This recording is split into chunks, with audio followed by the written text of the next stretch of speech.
Hey everybody, this is Loli Jane, animal communicator and energy healer from animals-speak.com, and you're listening to Loli Jane Animal Communication Podcast, the show that promises to open your mind and heart to the amazing world of animal communication, energy healing, and what I like to call interspecies therapy.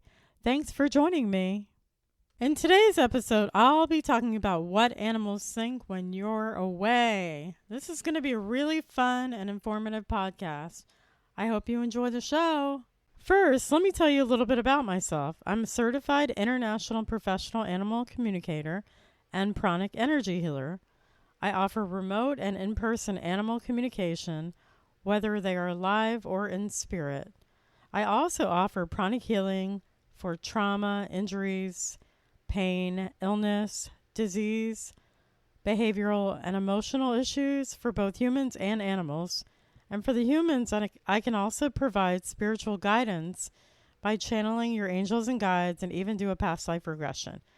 And if you've ever wanted to become an animal communicator, I teach animal communication training workshops and provide one-on-one mentoring. Check out my website for the workshop schedules at animals-speak.com or at mindbodyspiritworkshops.com. Ever wonder what your beloved animals are thinking as soon as you leave the house? More than you will ever know. Unless you're an animal communicator like me and can talk to animals, it's pretty amazing. The things that I have heard, I'm going to share some of that with you.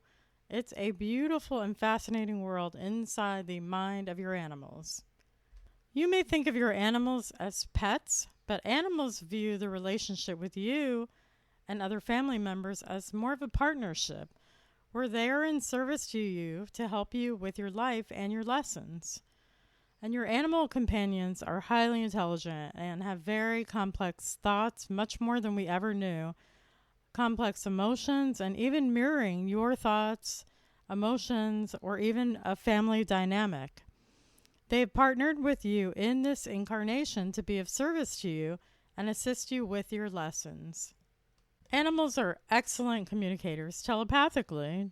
Just like your mobile device, telepathy requires a sender and a receiver. So your animals are great at both sending and receiving, and communicate with you every single day in this manner, although you may not know it. So people, however, are not yet adept, I say not yet adept, at telepathy because it's an innate ability. So it can be learned. It's not a magical ability. It's not a gift. It's a human ability. We are part of the animal kingdom. And although humans are great senders using thoughts, words, images, and emotions, they are not good receiving. So it's a learned ability that can be practiced and learned. Thus, your animal has become very skilled at playing the game of charades to try to communicate with you. Just like people, most problems with your animal can be resolved with better communication. I would say the biggest takeaway in this podcast is it's not about controlling your animals, it's about communicating with them. Just remember that. Now, let's talk about some common animal issues when you leave the house. The first thing I want to talk about is separation anxiety when you're going to work or running errands. So I'll give you a little sneak peek into the minds of your animals. When you leave the house, their first thought is usually something like this: why didn't my person tell me where she is going and when she is coming home? They also think my person should know it's my job to protect the family at all times. I need to be told where my human is at all times. They also may think things like, I feel anxious and sick to my stomach as soon as you leave, or I'm scared and I have to pee now. So here's a solution to this. Animals do understand the concept of time, not digital time, but more like in terms of hours or minutes. If you say, I'm going to run errands and I'll be back in 3 hours, guaranteed they will be waiting for you in 3 hours before your car even drives down the street. During animal communication sessions that I've had, animals have asked me all the time to tell their humans to let them know where they're going and when they'll be home. That it makes them feel less anxious, more relaxed. And you can do this with your animals verbally. You can talk to them verbally, saying, I'm leaving the house at a certain time, or I'm leaving the house for 3 hours and I'll be back. I'm going to run errands, and you can send them an image of running errands. And they will feel a lot more relaxed. So you can do this using thoughts, words, and images, but it's really good to do it verbally and then back it up with images. So the next scenario is if you're going out of town. So when you leave for vacation, your animal's thoughts go something like this. Where are my humans? Or why haven't they returned? Or my humans are never coming back. I am abandoned. I am a bad dog or cat, and my humans have left me forever. Or my humans are dead. Or I'm a terrible protector. Or even, who is this stranger feeding me? Yes, you can see that some of these thoughts may go through your animal's minds when you leave for extended periods of time without first communicating with them. So here's the solution. If you are going out of town, make sure that you verbalize where you're going and when you'll be home. And then you want to send them thoughts and images of you going on a vacation and being free of stress and finally relaxing. So if you're going to a beach, you want to send them an image of perhaps you laying on the sand, sipping a pina colada, and being very relaxed and free of stress. If you're going to the mountains, to a cabin, you can send them images of you being in a forest amongst the trees, or snuggled up with a fireplace and very relaxed. And believe me, they want you to relax. Remember, animals are mirroring you all the time, so it feels much better to them, so they won't have to mirror your stress, your chaos, and anxiety of daily life. The next scenario is a pet sitter or a pet hotel. If you have a pet sitter or caretaker coming to your house, try to introduce the animal to the pet sitter or caretaker before you leave town. And then when it's time to go, you can tell the animals that the nice person that you met earlier is the one that's going to come and take care of you and feed you and walk you. And send them an image of being relaxed and at ease with the caretaker. If you are taking them to a pet sitter or they will be staying in another home or a pet hotel, explain this to your animal and try to do an introduction to the new caretaker or location before going on your trip. Otherwise, they may think you have given them away and are never coming back. I have helped many clients with separation anxiety, and in most cases, it turns out to be the human who has a separation anxiety, and the animals are just mirroring you. If you have trip anxiety, they will have anxiety too. So work on your relaxation while prepping and packing for your trip. The next scenario when you leave home is peeing and pooping in the house when you're away. And of course, this is a biggie. The biggest problem here is the person will inadvertently send the animals words, thoughts, and images of behaviors they don't want. So your dog or cat thinks something like this. My human keeps sending me thoughts and pictures of peeing and pooping in the house, so I'll be a good boy or girl and I'll do what my human says. When you scold your dog or cat, bad boy or girl, don't pee or poop in the house, and you may even walk over to the soiled area and hold their nose to it, you are actually reinforcing the bad behavior because you are literally commanding your dog or cat to do something that you don't want with your verbalization and also images and thoughts that follow. Another thing is they don't really understand the word don't or not. So you can't tell them what you don't want. So here is a solution. You want to verbalize or send thoughts or images of what you do want. much like a visualization of something that you want to manifest. A great solution here is to designate a special area outside of your home where they can do their thing in their quote unquote spot. Then you can reward them with a treat or a good boy, good girl every time they use that spot. You should also ask your dog what signal that they would like to use when they have to go, so that you know that they need to be taken outside. You can share this with whoever the caretaker is going to be to use their special spot. And the pet sitter can then take them out as soon as they see this particular signal. Make sure to reward them in some way when they use a designated area.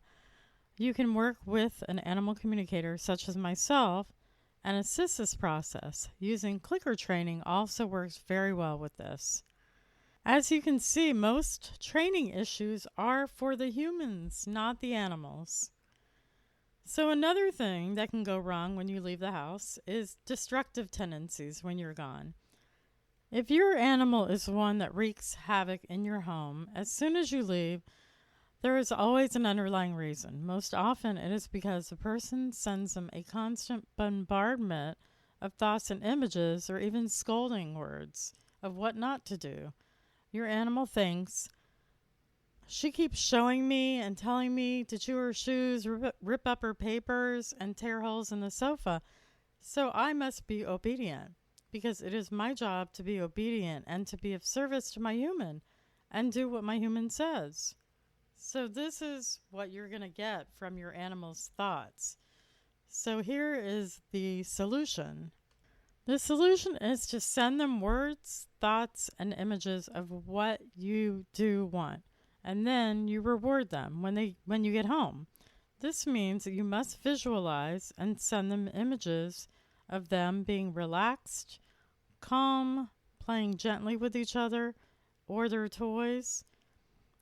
Sometimes there are issues that have to do with excessive energy that needs to be channeled effectively, and they're not being heard on specific issues, or anxiety with other pets or members of your household, and even mirroring issues. These issues would greatly benefit from an animal communication session, since it may be something very specific. Lastly, animals are really sensitive to electromagnetic frequencies from cell phones, smartwatches, computers, smart TVs, smart meters. I could go on and on. Even the car. You may want to invest in an EMF protection for your home and pets. I really like the shungite, which is a crystal that blocks EMFs. It's a black crystal. Collar clip-ons. They have those on Amazon and other places. The next scenario while you're away is conflict with other animals. So sometimes, as soon as you step out of the front door, your animals may begin reckless fighting and conflicts with other animals in the household. And there could be many reasons for this. As you know, there is a hierarchy structure with animals, and your animal may be on the bottom rung of the hierarchy, unfortunately. There can only be one alpha. And based on conversations I've had with many alpha animals, they view the other animals beneath them, like their assistants. There can be bullying going on, causing submission and downright fear from other household animals. Animals have shared with me many times that the alpha will make the other animals do the dirty work while they stand back and watch. Sometimes animals do not get along, and we're not asked if they want to live with a particular other animal that is brought into the household. I have communicated with a cat that permanently ran away from home, and when I asked why, they told me because they got a new kitten, and I hate that new kitten. He thinks he's funny, and he's not funny. They never asked me for permission. Also, always ask your animal for permission to get another family pet and have them meet each other to see if they want to have a relationship with each other. If this is not possible in person, have an animal communicator like myself assist to do a remote communication session with both animals first. If animals don't get along or have opposite personality styles, they may need alone time. Many dogs and cats have expressed to me that they need a quiet space, which is their own, away from the chaos and the noise of all the others. And if you have limited space, which is understandable, you can make a fort for your dog or cat or even bird using a pop up tent, a corner of a room, a closet, or even under a table with a blanket over it. They also love soothing music, animal friendly essential oils, comfy beds, low lighting, and of course, their toys, food, and water. Another possibility is that your animals may actually get along, but see fighting or destroying things as something akin to the Hunger Games, where they tag team with each other. And in this case, there is no real anger or aggression, but they enjoy the sport of household destruction. In this case, I would highly recommend an animal communication session with me so I can resolve the issue with you. And other times, animals themselves are not in conflict, but they may be mirroring a dynamic in the household. I've seen this so many times in households between the spouses or partners that fight, or children and parents, or sibling rivalry. The animal is simply mirroring the dynamic in the household so that others may see themselves and work on themselves. When you're not at home, here's what they may be thinking. Okay, she or he is gone now. Let the games begin. Okay, I do not like the other animals in the house. Or we have to fight with each other because our humans fight with each other in the case of animal mirroring. So here is a solution with this one. Before stepping out of the house, spend 3 minutes relaxing. Close your eyes for 3 minutes and just imagine the whole scene of what you want to happen playing out before you.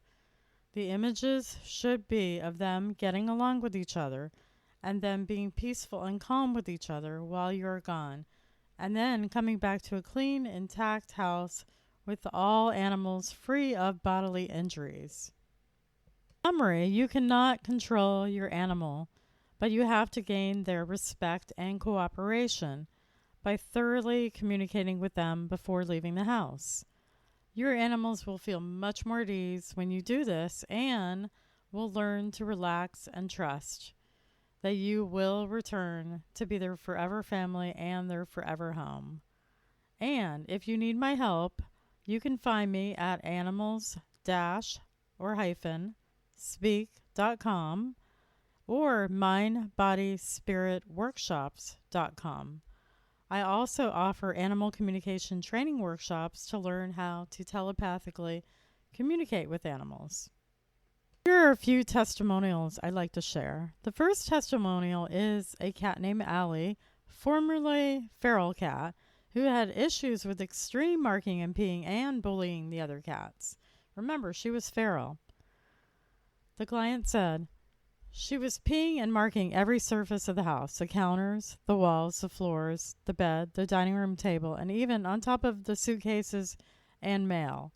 She was also bullying the other cats. Allie tried both the veterinarian treatment and went to an animal behaviorist with no change. I did one animal communication session to discuss the root cause of what Allie really needed from her person, and Allie requested being kept away from the others since she liked her alone time, like I mentioned. And after taking her suggestions to put a pop-up tent with her things in it, she immediately changed all the behavior, stopped all the marking and the peeing, stopped all the bullying. I don't know where to begin. Lowly Jane is a lifesaver. My rescue cat, Allie, was peeing everywhere. I do mean everywhere. On the bed, in the kitchen countertops, the mail. One time, I was packing for a trip, and she peed on my clothes and my suitcase. My first course of action was, of course, to see my vet. My vet assured me that there was nothing physical. Went home dejected. It wasn't fair to me, my family, and the other pets. I had a large golden retriever and 2 other rescue cats, and the bullying and fighting was impossible to deal with. I called the rescue and asked them to take Allie back.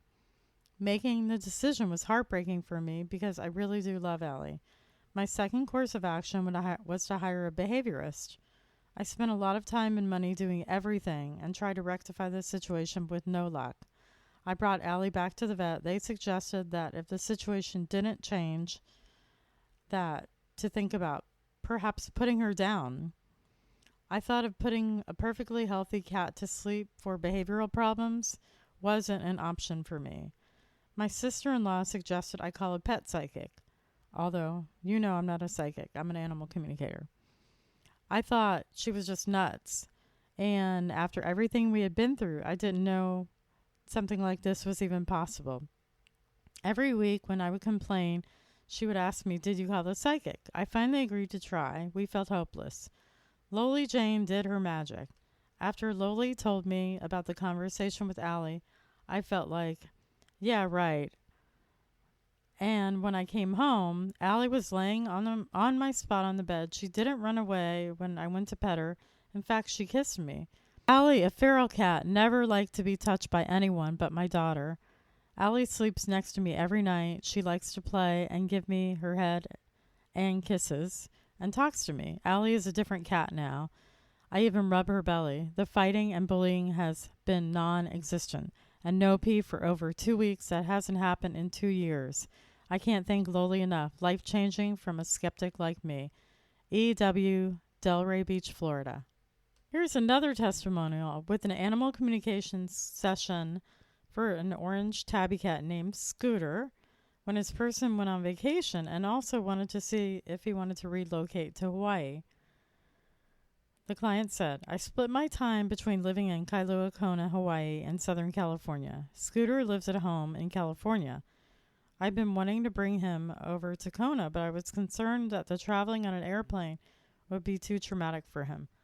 Loli was able to explain to him about Hawaii and about traveling on a plane.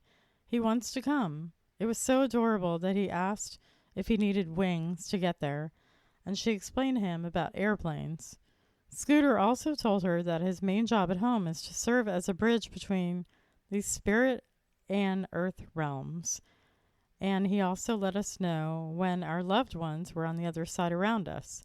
Loli asked Scooter if he misses them, and his response was that since they were around all the time, that he didn't miss them. That is so reassuring and really warms my heart. Thank you so much, Loli, for the fun visit with Scooter. I really miss him and can't wait to bring him over to Hawaii. CS, Simi Valley, California." That brings us to the end of the episode. If you enjoyed this amazing show, as much as I love doing it, be sure to subscribe for more amazing episodes. Book your animal communication session now and check out my upcoming workshops and classes. You have nothing to lose and everything to gain, as well as opening your mind, heart, and spirit to your deep connection with your beloved animals. For more information, please visit my website at animals-speak.com. So it's a hyphen, animals-speak.com, or LoliJaneAnimalCommunication.com, or MindBodySpiritWorkshops.com. And please subscribe to my monthly newsletter for invites and classes and workshops and events, and my latest podcast. Join us next week for episode 22 on walk-ins, animals, switching souls. If you enjoyed today's episode, please be sure to subscribe, like, and rate us. As always, love and gratitude for listening to the Loli Jane Animal Communication and Healing Podcast. This is Loli Jane. This podcast was created, produced, and recorded, researched, and edited by Loli Jane and is a product of Loli Jane Animal Communication and Healing.